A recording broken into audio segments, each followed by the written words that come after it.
Okay, let's talk about vector projections or vector resolutes. Vector resolutes and scalar resolutes. Now, what a vector resolute is, or a vector projection, it's when we split up one vector into components that are parallel and perpendicular to another vector.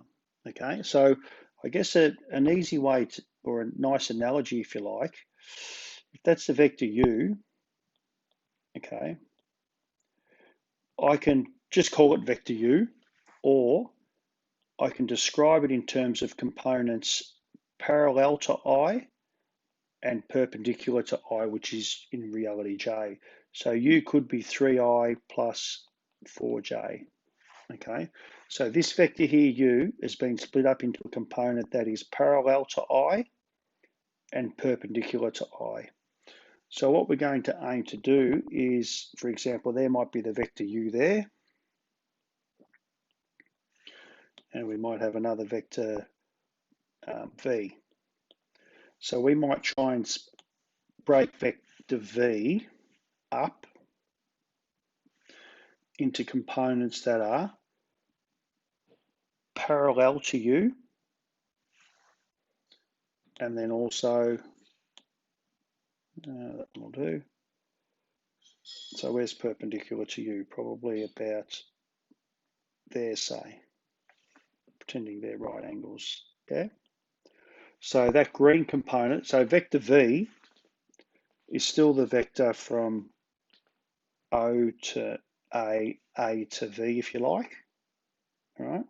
Where OA is parallel to U and AV is perpendicular to U. So that's what we're trying to do. It's sometimes quite a useful thing to do because I guess in reality, our shortest distance between points is where our lines are perpendicular to each other. So we've got a number of different formulas here that we can use that all sort of say the same thing. I must confess, this is the one that I remember. A dot B hat B hat. Okay, and I've got to think twice. I've got to think a little bit about it, which one's on the formula sheet, to be honest. So what we're finding is, and I guess I like this version of the form of the formula because A dot B hat, that's what we call our scalar resolute. So that's the component of, in this example we're using, that's the component of V in the direction of U. So the magnitude of V in the direction of U. So for example, if we think about V as a force, what component, what magnitude of that force is acting in the direction of U? Well, that's the scalar resolute. All right. And then we multiply that by B hat because B hat we know is a unit vector in the direction of B. All right, so it's the terminology that's really quite involved here. So A dot B hat gives me the component that is parallel to or in the direction, A in the direction of B. And then it's A minus A dot B hat gives you the component perpendicular. All right, which is what we've got up here. So let's do it. Let's have a look at an example, and we'll work from there. So we've got, go to blue. All right, let's have a look. Example 13, A is equal to B is equal to find the vector resolute of A in the direction of B or B in the direction of A. So I want A in the direction of B. So that means I want A dot B hat, B hat. So we need a couple of, we're going to do A dot B, aren't we? So let's sort of work a few things out. So let's work out the magnitude of A first. And that's going to be the square root of 2 squared plus 1 squared, which is equal to root 5. I'll work out the magnitude of B, which we might need in the next one. 3 squared plus negative 2 squared, which is equal to the square root of 13. All right. So let's go a step at a time. I might try and color code A dot B hat. So vector A, 2i plus j dot b hat. So vector b is 3i minus 2j. Now, because we want to do it with the unit vector, I'm going to multiply that by the magnitude, 1 on b hat, so 1 on b, which is root 13. So that makes this second expression, that's b hat now, in the direction of b, magnitude of 1. And then we multiply that by b hat again, 1 on root 13 by 3i minus 2j. So we can see now my 1 on root 13, 1 on root 13, I've got two of them, times the dot product, 2i times 3i, or dot 3i is 6. What's that? That's a plus j. So plus 1j dot minus 2j is minus 2. And then the last component, which I might just go back to in blue, gives me the direction, 3i minus 2j. All right, so if you like, green 1 on root 13, green 1 on root 13. The blue 1 on root 13 is that 1 on root 13 there. The 6 minus 2 in red comes from my dot product, and the 3i minus 2j is just the direction b hat. So we run all that together, I get 1 on 13, actually 4 on 13, because 6 minus 2 is 4. 4/13 3i minus 2j. Okay, so that's the component of A in the direction of B. All right. If I want the component of B in the direction of A, that's B dot A hat A hat. So let's just work through the same sorts of things. Let's do our B dot A hat. So B dot A hat is 3i minus 2j dot A hat, which is 2i plus j hats, which is 1 on root 5 to make it a unit vector. And then I might go black. The second A hat is times A hat, which is 1 on root 5 times 2i plus j. So if we can get all those, combine all those units together, here's my dot product, which is 3 by 2, which is 6, negative 2 times 1, which is minus 2. 1 on root 5 times 1 on root 5 is 1 on 5. And then we've just got our 2i plus j. So I'm going to end up with 6 minus 2, which is 4. So 4/5 of 2i plus j. So that's the component of B in the direction of A.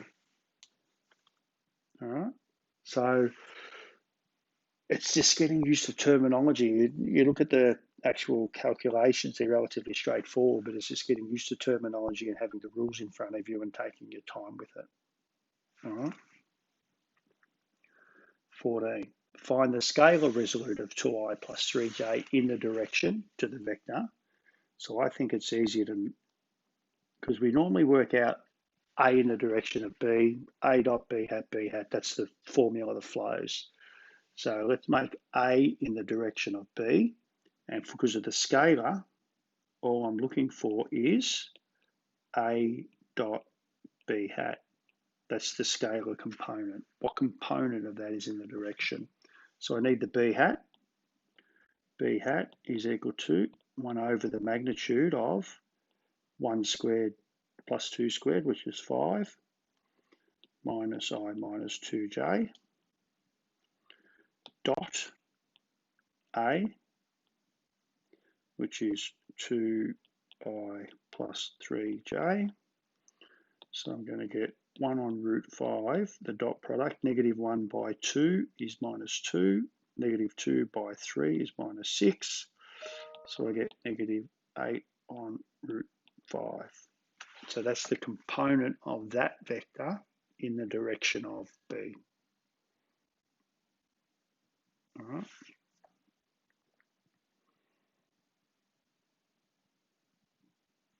Okay, so it says resolve I plus 3j minus k into rectangular components, one of which is parallel to. So I guess if that's just the vector there, we'll call this one vector A. If that's vector A, resolving it into rectangular components just means I'm splitting it up into those components there. Yeah. Now the proviso is this one here or that one there has to be parallel to that. So we just got to work out the parallel to 2i minus 2j minus k. So we're going to need both parts of it, the parallel part and the perpendicular part. So again, for parallel, I need a dot b hat, So a lot of b hats there, so let's work out. The magnitude of b is equal to the square root of 2 squared plus negative 2 squared plus 1, which is 4 plus 4 plus 1, which is 9, which is equal to 3. So we've got the unit vector b hat is equal to 1/3 of 2i minus 2j minus k. So now let's come in here. A dot b hat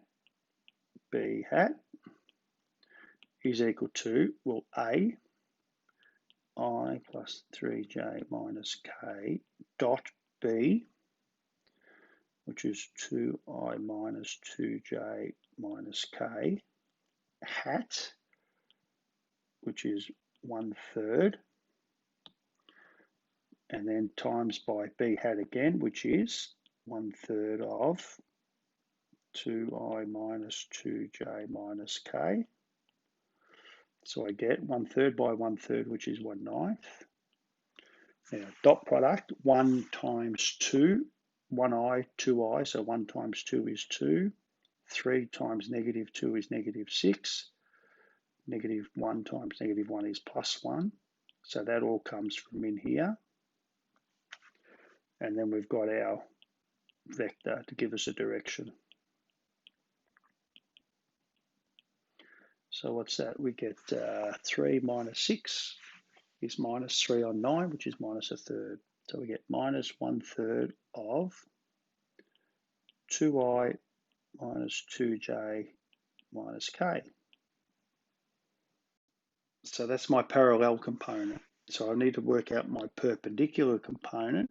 And if I go back to my rules, which I just checked, the perpendicular component is a minus a dot b hat. Okay, so vector A is I plus 3j minus k, subtract the vector we just worked out, which is minus 1/3 of 2i minus 2j minus k. So what does that mean? I'm going to have I plus 3j minus k, minus a minus. I might multiply that positive 1/3 in the end through, plus 2/3 I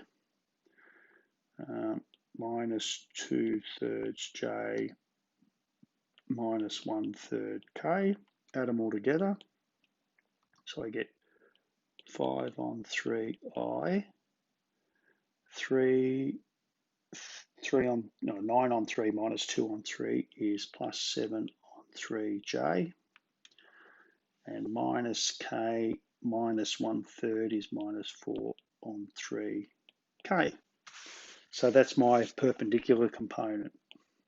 All right. So for all intention purposes, if I come over here, my parallel component is up here on the diagram. Let's just multiply it all out. Is negative 2/3 I plus 2/3 j plus 1/3 k. My perpendicular component, I just worked out here, is 5 on 3 I plus 7 on 3j minus 4 on 3k. So what we're saying is vector A in this, what we've identified as vector A, is the equivalent of going from, we'll go A to O to B, yeah?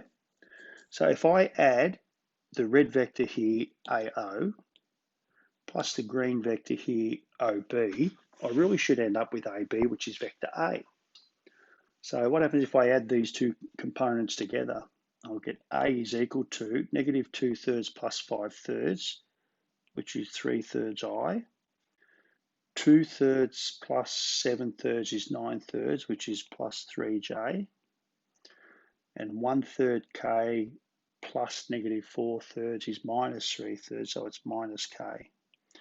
And that should match off to the vector A that we were given, which is I plus 3J minus K.